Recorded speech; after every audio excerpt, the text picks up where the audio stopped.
Is Photoshop running slow, lagging, or taking too long to complete tasks? In this tutorial, I'll show you some simple ways to improve Photoshop performance and help it run smoother.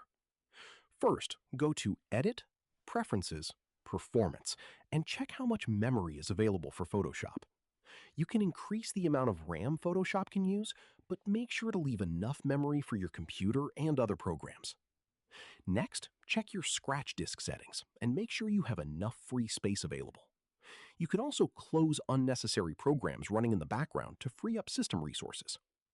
If Photoshop is still slow, reduce the number of open documents and layers when possible, and make sure your graphics driver and Photoshop are updated.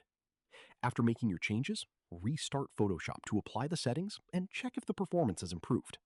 And that's how you can improve Photoshop performance with a few simple changes. Try these tips to help Photoshop run faster and smoother. I hope this tutorial helped you, and thanks for watching.